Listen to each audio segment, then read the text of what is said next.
How did you get into art?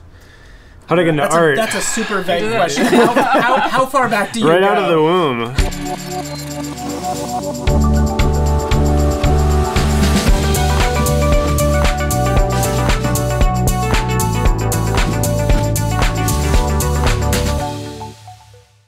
So Chuck Anderson in the flesh. Yes, hello. Right on. No pattern. Good to see you. Yes, good to see you. I know you. We know you. But Yeah. what do you do? How do you describe yourself? I describe myself as a visual artist. If I want to go like the long term, I'm a visual artist, designer, photographer. You do a lot of photography. Illustrator to an extent, and more recently a creative director. I have a role. I do my studio no pattern, so that's like all me and what I've done since 2004, and then about just over 2 years ago I took on a role at Havas Chicago as the design director there, so like creative director of design, and it's kind of like a specialty role, so I really help kind of like oversee a lot of and design. you work with everyone, like not only through Havas, but you know personally, like what, Nike, Chicago Bulls. Yep, I've done work over the years for everyone from like tech type stuff like Microsoft. I did probably the most famous or like big thing that you've probably seen out in the wild is the Windows 7 desktop.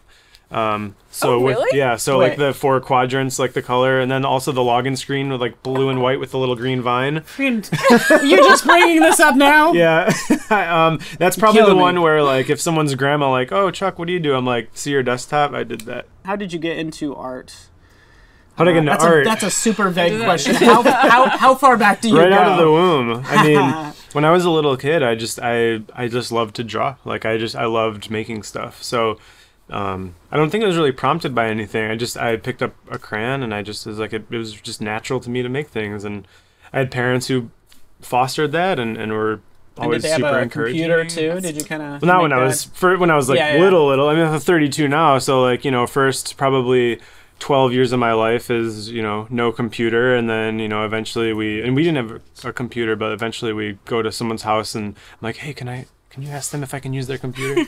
And sit in Microsoft Paint, and that was like my first introduction. And I remember actually we had some family friends who had a dot matrix printer, and I would make like Simpsons characters in Paint, and like I would draw them and fill I was so fascinated by how quick it was being able to fill something in or undo it right away, and then I would print it out on this printer and like just have this pile of drawings, but that I did. I was just fascinated by doing what I did by hand, and then moving to the computer. And then you eventually like made the jump to Photoshop. And I mean, that's all I did. Like in junior high and in high school, like I really didn't like. And it wasn't until I was like in a band in like junior year of high school. Like my weekends were like me at home just making stuff in Photoshop, and like I taught myself like Visual Basic at one point. Wanted to learn some coding, and then I learned I started dabbling in like different like Photoshop related like Illustrator or whatever came later and all, but it was just like experimentation for me, and a fascination with being able to do what I grew up doing by hand, but doing it by hand quickly and being able to undo it and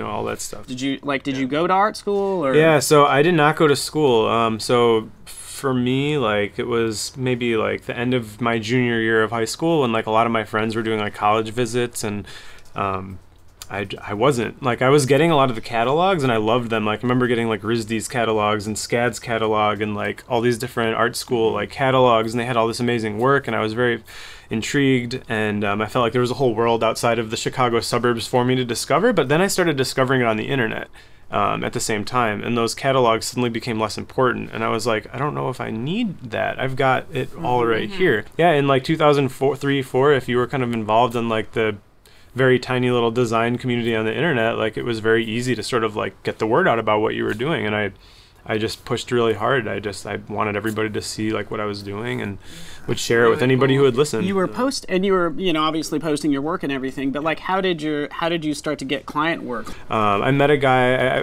who gave me a job doing some flyers for a club in Chicago, for example. Like he knew some of the stuff I was doing. He didn't have time for these flyers anymore, and he was like, hey, $100 a pop. Yeah, so I started doing these flyers, and then I started kind of populating my portfolio, which was all personal work at the time, with these like flyers. So suddenly there was some client stuff, and then I got contacted by a guy who knew me from one of those design forums about doing some stuff for McDonald's through an agency in Chicago at the time called Digital Kitchen. And so I did like McDonald's commercial. All of a sudden I'm like this 18, 19-year-old with like, That's insane. and then like the commercial premiered during the World Series that year. And like, I remember seeing it on TV and being like, Were you just wow, beside like, yourself? oh yeah, it was incredible. I mean, I was watching it with my family. It was a huge deal. Yeah, for me, it just became this like addiction and the realization that my work was valuable. And I think like if I can do more of this and put it out there and start reaching out to people and attract them to what I do, that maybe they'd want to hire me. And that's the dream. How did you reach out? Like, I know you have some stories around reaching out to,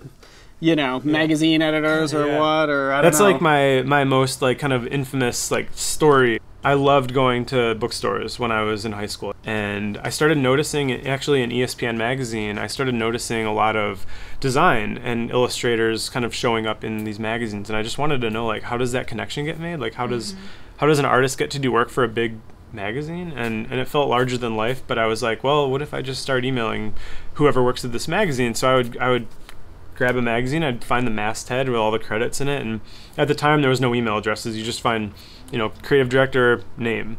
And so I would jot down the name, and I would go home and I would basically type out different combinations of email addresses. So if it was like Joe Smith at, ESPN.com, it was like, all right, Joe.Smith, J_Smith. I would stay up till 3 a.m. writing emails, and I would send like 20 emails out to these different combinations of email and keep getting error messages back until eventually like I didn't get an error message back. I got and that was really so I get like 19 back, and then I'd be like, oh, that's his email, that it went through.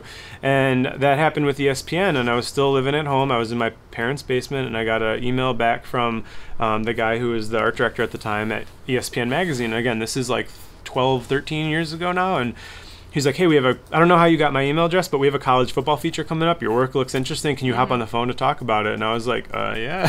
So, and then that turned into my first like really big magazine project. It was awesome. Yeah, we're in a different day and age. I mean, I would ask you, I think I know the answer, but like, how would you approach life or your career differently if you were to start today? Oh man. I mean, if I were just starting now, or even if you were to hire, I know you're at Havas, if you were to hire someone, what's advice that you would give to them? For me, I think first and foremost comes curiosity. Like, you got to be curious about a lot of things. Like, the most successful people I know are the most curious people. Like, they're the most interested in the most culture and the most people who are different than them, and things that are like, I'm interested in a lot of artwork and designers that do stuff that looks nothing like what I do, and I think that keeps me on my toes and inspired, like, in a unique way. So I just think, it all stems from your curiosity and then like what you do with that. So for me, I take all that curiosity and I express it through the stuff that I make. I'm hoping after talking about this stuff, we can kind of take a peek under the hood. That would be awesome. Some of your Absolutely, files. let's do it.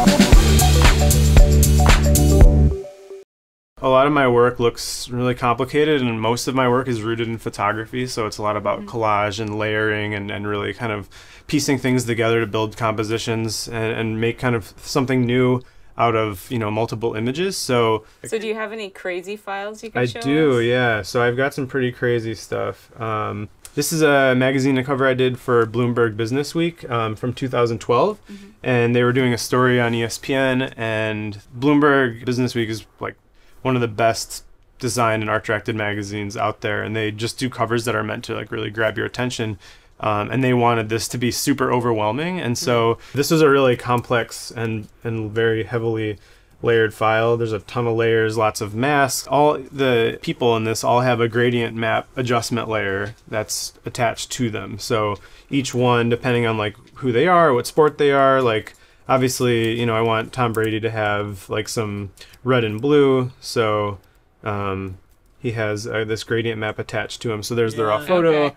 You can just turn that on and off. And then these are all these actually, I really love using the same elements from a piece over and over again in the file. So like all these colors are actually just blown up silhouettes of the people. of the players. So this, and it's just, so that's all this layer is right here, but it's in a place in the file that's so far back that has layers on top of it, and then a lot of them are set to vivid light or to color. And yeah, that's so cool. It's it is almost overwhelming, but it's also, I mean, it's really balanced, and I like how you use in a lot of your pieces light. Do you mind opening up the one, the half circle? Looked very simple. The original photo to which you finally came up with was...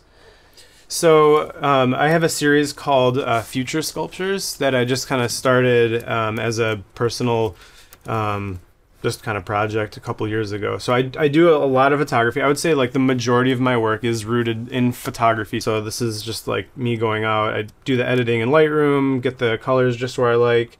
And then the whole kind of theme of the series is these sort of like futuristic, unrealistic sculptures, if you will. Like if I could suspend neon and light like in midair in really sort of impossible locations, like what would I do? And so like having something in the water, you know, so again, it's just like a super simple, I mean, it's for me it's simple. I know it doesn't, no, you're right. yeah, For you know, for you it's I think ultimately it's like a simple build. It's just like how you use these Right. tools. So like for me, you know, it's like there's things and features in Photoshop that you could, you know, make fun of, like lens flares and plastic, like, you know, but like there's reasons that those do what they do as kind of like a layering tool, or they can affect things later, or you can use, you know, outer glow in a really gaudy way, or have it be just look fake. beautiful. But I think it's really, you know, for me, I just like keep adding to it so that it feels more realistic. And it's not like I had to add the color and all that stuff to get it to looking like that. So it's not just that, you know, I want there to be a reflection, and I want it to kind of trick your eye so that when you look at it,